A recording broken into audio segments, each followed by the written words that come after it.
Hey, this is a 12-month update on Starlink. So everyone's doing videos about Starlink at the moment. They're a hot topic. People have used it. I'm a natural comms technician, so we've been using it since we were a beta program for portability in Australia. So we've been using it for over 12 months now. It's great. What is Starlink? So I'll do a really quick overview of what it is. Most of you already know what it is, but you might pick up something quickly. Alright, Starlink is SpaceX.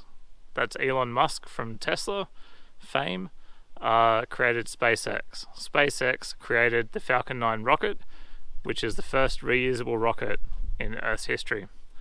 And so now they have a lot of launch capacity. And he's like, what can I do with all of this unlimited launch capacity that we have? Because we got the price of a space launch down from $2 billion to like $10 million per launch or something. Okay, so he's like, what can we do with all this launch capacity? And so he's like, let's do internet, and we can do this low Earth orbit satellite internet that's never been possible before, and is now possible, but only because they can launch so much to space. Right, so the old system of satellite internet worked by launching a single geostationary satellite up into orbit at about 60,000 kilometers up, 30,000 kilometers up, one of those, 30,000 kilometers up. And then you've got a satellite dish down on the ground, and you talk up to that geostationary satellite that stays in the same place in orbit, and then that shoots down to a ground station. Okay? Now that is a super congested link, because that one satellite has to service like a whole country worth of NBN people in Skymuster's case. And it's also a slow link latency wise, and that's because the signal has to travel from the ground where you are 30,000 kilometers up to the satellite, 30,000 kilometers back down to the ground station, goes onto the internet, and then it sends the information back to you from the ground station, 30,000 kilometers back to your computer or your phone or whatever. That is slow. We're talking like 700 milliseconds of latency, which is like if you do a phone call over satellite, you're like, hello, and then a second later they can hear you, then they talk, and then you can hear them again. So that's what the old school internet is. Now Starlink is the new generation, first of its kind. There are a couple of others sort of happening slowly, but here's the first one to have it happen and make it work and everything like that, which is why I have a lot of respect for the guy, because he's just created this out of nothing. So the idea is that you have a whole bunch of satellites, and they're only at 550 kilometers up, which means that the signal traveling from your ground to the satellite only has to travel 550 kilometers up and 550 kilometers down. And so it's much, much quicker. The only problem with that, right, is that the satellites can't stay geostationary that low to the Earth. So that it's called low Earth orbit, and the satellites have to move. They're constantly moving around the Earth, orbiting the Earth. And they're going quite quickly. It takes about 5 minutes for a satellite to go from one horizon to the other horizon over the top of you. I don't know the actual speed, but that's good enough. Okay, and then so you've got all their satellites. So they've currently got like 3,000 satellites up there, launching more every week or every month, whatever they're doing. They basically use all of their spare launch capacity to launch satellites. And each time they're going over the top of you, and your dishy can talk to the satellite that's moving over the top of you like that. And that is why obstructions are sort of necessary with Starlink. So at any one time, there used to be only one satellite overhead or two satellites overhead. Now they keep launching. There's probably more like 3, 4, 5 satellites overhead now, right, at any one time, which is great because it means more capacity, more bandwidth, less obstructions, because your dishy can talk to a satellite that's not obstructed at any one time. Alright, now what's happened only recently in the last 6 months or so is that probably for the last year, they've been launching these special new satellites called version 1.5 satellites that have had lasers that talk to other satellites. Other Starlink satellites in orbit, the laser talks from one satellite to another satellite. That's never really been done before, to my knowledge. And what that means is that in the start of Starlink, when it first happened, you had to be within about 300-400 kilometers range of a ground station on Earth. And so they've got about 7 in Australia strung along, and everyone's like, why don't you make more ground stations to make the area bigger that you can serve, so we can move, the whole country? And the answer is cost, and they didn't really have to, because the whole plan was to always get these lasers working, and now they have. And so now you can be in Darwin, your signal goes up to a satellite above you in Darwin, shoots over a laser to a satellite near Sydney or whatever, and down to the ground, and then into the ground station and into the internet from that. This is just so cool. Like, it's a first. And now we'll head into our experiences from 12 months of Starlink on the road. We've used it all around Australia now.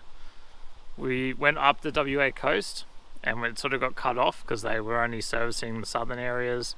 We went up north, went to Darwin. They sort of said, you can use it anywhere. So we started using it up there when there was still like dropouts every 10 seconds and that sort of stuff.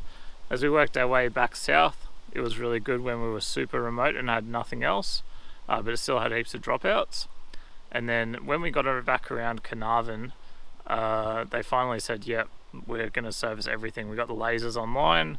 Lasers are interconnecting the satellites between each other, so that the satellite doesn't need to be within range of a ground station anymore to provide service to you. So that's happened about 6 months ago maybe now, and ever since then, like, it's been even better than before. And now they're still launching heaps of satellites, which is great. They're putting them up all the time, and each satellite that they launch adds more capacity, and it also adds more options for your dishy to talk to a satellite that's not obstructed, which leads me on to our next point: obstructions. These are mainly trees, solid objects as well, but definitely trees are going to be your main obstructions when you're camping. I would say it's been around 40% of campsites we've camped at, we've had obstructions from trees with Starlink. Now sometimes it's okay, sometimes you can go above the trees, sometimes you can put the dish out 30 meters, got a 30 meter cable, you can stretch it out and put dishy somewhere away that it's got a better view. If you are just Netflix streaming, emails and website browsing, you can probably deal with the obstructions, like dishy, Netflix buffers, YouTube sort of buffers. If you get your emails through, and if you're looking at a website and you press go on the website to view a link and it has an outage at the time, it'll just sit there spinning for like 2 seconds, maybe 3 seconds, until it gets connection again. Where you will have a problem with obstructions: online gaming, video conferencing and calls, phone calls over Wi-Fi because you're in a remote spot. It can get frustrating on web browsing if there's too many of them as well. So for that reason, we try and avoid obstructions, and we try and get clear views of the southern sky. Now, if you want to permanently mount your Starlink on the roof of your caravan or truck or whatever you are camping in or moving around in, go for your life. I don't care. But I will give you this advice: don't do it. And that is because as soon as it's stationary on your van, you have absolutely no ability to move it away from obstructions. Now, it's fine if you're parked in a paddock, perfect. No trees around anywhere, this will perform perfectly, you'll have a perfect internet connection. As soon as you have a tree, you want to be able to, that ability to move Starlink out of the obstructions way so that you get a solid internet connection. Now, what I do recommend if you do want to mount it is Starlink sell a pivot mount. That's what I would put on the roof of the caravan if I was going to put one up, or on my bull bar on the roof racks of the truck or something like that, or your car. It's a flat plate, and it's got a pipe, and it swivels up and locks in, or swivels down and locks in, and Starlink just clicks in and out of it. That is a great solution because you can just have somewhere that you can just quickly put it on when you're stationary and you're in the middle of a paddock and you don't care where it is, or you can put it out on the grass or whatever. But I think the pivot mount is a great option, but also carry the tripod with you. Well, it's not a tripod, carry the base with you, because you will use it much more than you expect you might, unless you are camping in the outback with no trees anywhere in sight, That's very rare. In our experience, all of the nice camps, they're by a river with trees. They're in a forest with trees. They're even in the middle of like the Nullarbor. The campsite has trees because it's like a little oasis spot that has trees, you know what I mean? So highly recommend that flexibility, which is the name of the game, flexibility. Now you can also use a mast. You can use our Overland Exposure mast if you've already got an Overland Exposure kit. Instead of using the antenna on the top of the mast, you can put Starlink. Can't go all the way up, not wind rated, but it's good for 2 sections up, and then you can buy an adapter to put Starlink on the top of that mast. And we've used that probably 5 times in the last year. I think we've used the mast to get above trees. Usually it's not like the best solution. The best solution is to just move it a couple of meters away. Because we're worried about not wind rated, so yeah, constantly worrying about the wind. You are constantly worrying about it up there. Which then leads me into saying wind damage, right? So we have had ours on the roof of the caravan for over a year, and I normally just reach up and put it on its stand, on its base, just place it on the roof of our caravan. Our roof is not shiny and super smooth. Our roof is like aluminium panel sort of stuff, and the stand generally just sits on there perfectly and doesn't really move. There is one exception to that. Down in Albany, we had a massive storm come through. It was all good, and then all of a sudden there was one wind gust, and it was enough to push Dishy off the roof. Dishy fell over. It broke the stem underneath the dish. It just snapped the metal and the plastic bit where they go together. The dish still worked fine. We just ended up propping it on the ground up for, I don't know, a month until we got the replacement. But yeah, so that can happen. It probably won't. It's up to you if you want to do the risk. I'm still doing it now, but I do, if there is a storm coming, I will make an effort to pull it off the roof because I don't 100% trust that now. Alright, let's talk speed. Speed is excellent 95% of the time. If you're on an RV plan or a home plan with portability, you have a lower priority on the network. Now, mostly that won't matter because you'll be in the middle of nowhere or whatever. If you're in Toowoomba, Sydney, Blue Mountains, anywhere there's a bunch of people that have really bad NBN, they'll be jumping onto Starlink. I think that Starlink just reached 100,000 customers in Australia. So if you're in those areas where there are a lot of home users with Starlink, you may struggle with a connection, only in peak times. Now we're talking still, you'll probably get 20, 30, 40 megabit connection, which is fast-ish. It's like, nowadays it's not that fast, but back in 10 years ago that was very fast. So be aware of that. Generally you'll get up around the 200 megabit downloads. Best I've ever seen was 340, 350. That was when I was the only person in the whole area with one satellite just to myself. And uploads you'll expect about 20 to 40 generally. So it can drop. It is flexible. Don't spend all your day sitting there doing speed tests. There's no point. It just works, right? It'll work for whatever you want to do. The biggest problem is the obstructions interrupting the connection rather than the speed of the connection. Alright, let's talk power usage. Now, Starlink is 240 volt only. I don't know why they've done it. The whole thing runs at about 48, 50 volts, so they could have very easily done a 12 volt power supply for it. They've chosen not to. I guess it's just to keep everything consistent with the home dishes. So if you want to buy a Starlink and use it when camping off-grid, you will be running an inverter. The smallest inverter you can use in Australia is probably around 300 watts. That's like a little can type inverter. That'll do fine for you as long as the dish doesn't try heating for snow. If it starts heating for snow, I think it starts using more power. So 300 watts might not be enough. You might get cut out from the fuses and trying to draw too much power through it and stuff like that. Generally in Australia, 300 watt inverter will do fine. We run it off our 5 kilowatt inverter that we always have running for all of our power anyway. And it uses roughly 50 to 60 watts continuously. It's more if you're downloading and uploading. It's less if it's just sitting there idle. But it averages out, it's around 50 watts you can bank on. So plan for that power usage 24 hours a day. Now that does get people the 24 hours a day. They've recently put it in the app where you can sleep it, which is an excellent feature. We sleep hours from 1 a.m. to 7 a.m. That just suits our schedules and stuff, where it still keeps its obstruction data, the modem's still on, and it's like available, but the dish is using very little power to just sort of sleep.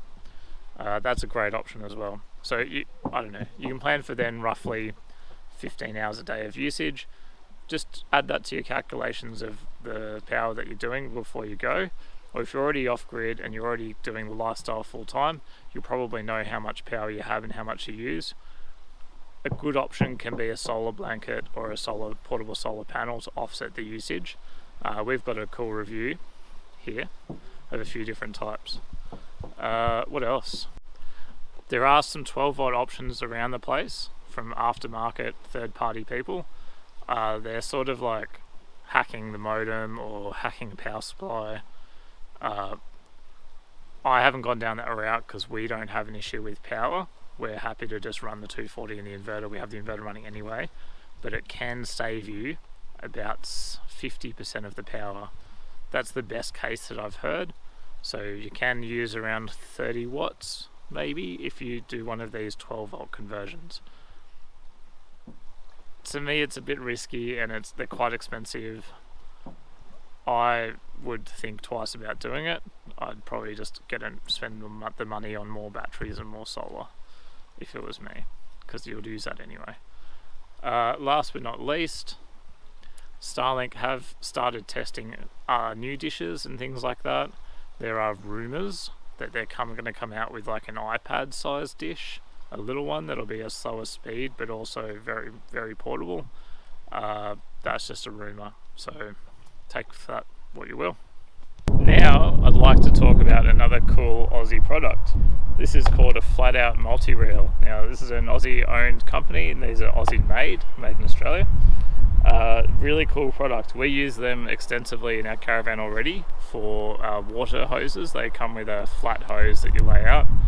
We've got one for our power cable, which is excellent, and I discovered that there's another great use for them. I was like, what's another cable that we have that's like really struggle town all the time, is the Starlink cable. So because we don't permanently mount Starlink, we like it on its tripod, so then we can move it around, put it on the mast, put it out where it needs to be, and we're not stuck with it just in one place. So we're stuck with the cable all the time. So we use this flat out multi-reel. This is the compact multi-reel. It fits the standard 30 meter Starlink cable. Alright, so how these work, you can leave it rolled up while you're using it, which is excellent. And so what we do is you just unroll it to the length that you actually need it for Dishy, for Starlink. If you're only putting it 2 meters away, you only unroll 2 meters of cable off the reel. On the other side of it, so this is for our specific use, I keep a pigtail out. You can see this here. And this is long enough that the reel lives on the ground underneath our outside hatch, and this pigtail goes up, goes into the outside hatch, plugs into the modem, and this just sits on the ground. So I only ever have to unroll from the unrolly end the amount that I need to put Dishy out, if that makes sense.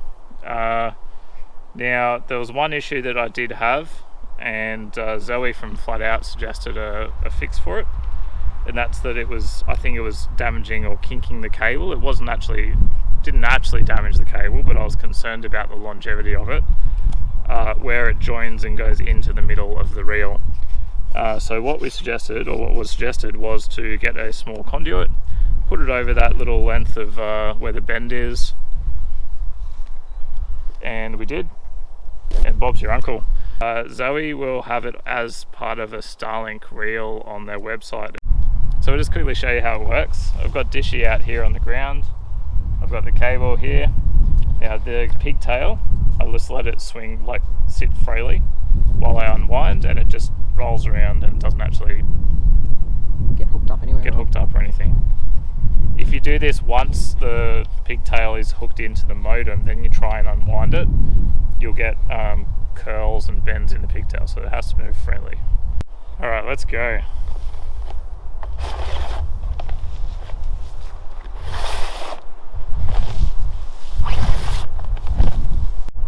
notice that I don't actually pull by the cable very much, because that's sort of putting a lot of like strain on the cable. I don't know if it's good for it or not. I assume not, so I just unwind it with the handle and then gently pull out a little bit. Alright, so lastly I'll show you how this works. So cable's here, roll just goes onto the ground for us. This is where it lives for us. I'm sure people have much better solutions, but we just like simple and keep it simple, stupid, KISS principle for us. So this is our outdoor TV hatch. Modem lives in there. Plug it in, just like that. Modem sits in there. Power on. Cable carefully for us. This works for us. It may not work for you. Depends on the style. I've got the latch just enough that it doesn't pinch the cable when I close it. So gently close it and turn it. But I don't actually. So it's not like jammed in. Yeah, I don't actually compress the lock when the cable's in there. So it's just resting there nicely. No bugs are getting in. Everything's waterproof. No mice. No mice. Everything's waterproof. That's on. That's it. So we've used this for going on. How long have we used the reel for Starlink? Like 3 months now? No, probably longer. Probably like 5 months. 5 months maybe. And we use Starlink almost every day. Every day it's getting pulled out, put away, or every couple of days. And it's delicate, and this is the perfect solution. It's rugged. You can see ours is dirty. We just chuck it around, like chuck it on the ground, you know. No tripping over it. No one driving over it. No one standing on the cable. All that stuff. Really, really convenient. Really, really. And really, really Amanda friendly, which is good. Wife friendly, they call it. Wife acceptance factor, WAF. It's high WAF. 10 out of 10 WAF. Alright, now I want to talk to you quickly about a Starlink package that we put together with Zoe from Flat Out Reels. This is an excellent solution. I highly recommend it. This is 2 reels and one for your Starlink cable, one for your 240 volt cable. It's a discounted package already, and plus we have a discount code on top of that for you below. It also comes with the piece of conduit that you need to protect your Starlink cable while it's in the flat out reel. Alright, there's some colours as well on the packages that you can choose, different colours for the reels. We chose the standard grey, but also she's just come out with these really cool black recycled black plastic reels. So recycling is great, we're all about that. Jump on these black recycled plastic reels. Alright, you have to listen to me now because I'm sure you're sick of Daniel, but this one's not really related to the Starlink stuff. It's an extra little bonus that I thought I'd add in this video for you. We actually have lots of the Flat Out International multi-reels. We have 2 for power cords at different lengths. We've got 10 meter and 20 meter.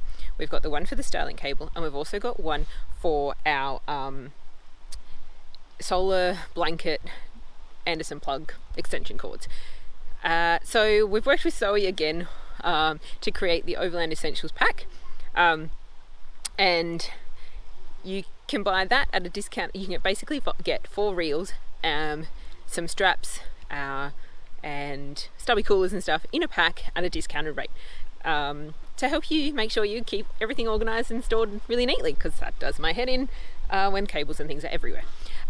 So we have an extra discount as well, so it's not only is the package discounted, there's an extra discount code in the description below for that package as well, to get you going. And if you do order, make sure you say hi to Zoe, because she's cool. Put a little note, hi Zoe, Overland sent us.